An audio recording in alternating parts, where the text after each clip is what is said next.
नमस्कार मैत्रिणी हो, कशा आहात तुम्ही? तुमचं पण वाळवणं चिळवणं चालू असेल. आज आपण करतोय रव्याचे पापड. मी 2 लिटर पाणी उकळायला ठेवलं. 1 तास आधी आपण रवा भिजू घालून ठेवलेला होता. पाण्याला उकळी आली. पाणी चांगलं उकळून घेतल्यानंतर आपण त्याच्यामध्ये मीठ टाकलं. जसं तुम्हाला आवडेल तुमच्या चवीनुसार तुम्ही मीठ टाकू शकता. नंतर जे रवा आपण भिजू घालून ठेवला होता तो रवा टाकून घेतला. मी अर्धा किलो रवा घेतलेला आहे आणि जाड रवा घ्यायचा.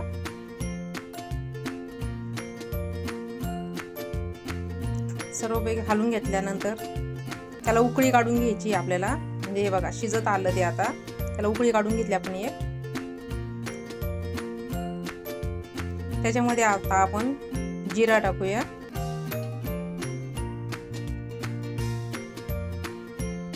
थोडीशी तीळ टाकूया आपण आता त्याच्यामध्ये. एकजीव करून घेऊया चांगला. आता आपण एकजीव झाल्यानंतर व्यवस्थित आपलं शिजत आलेलं आहे. आता हे बघा असं शिजून घ्यायचं, जास्त पातळ पण नाही. मी थोडा ठेचा पण टाकते पापडामध्ये हिरव्या मिरचीचा.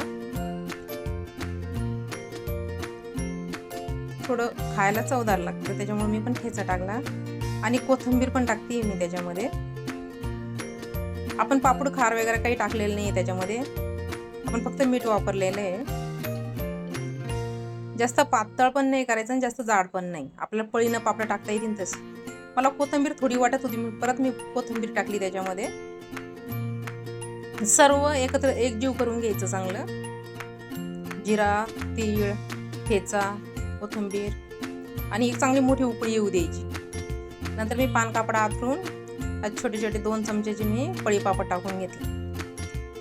तुम्ही पण नक्की करून बघा, खूप छान होत आहे पळी पापड.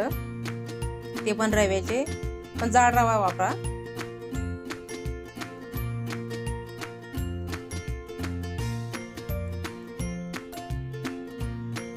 गरम गरमच टाकून घ्यायचे पापड, थंड होऊ द्यायचं नाही ते.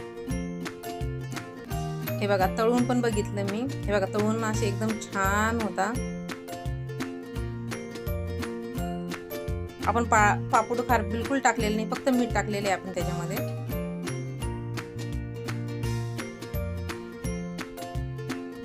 हे बघा एकदम असे भारी एकदम कुरकुरीत झाले बघा.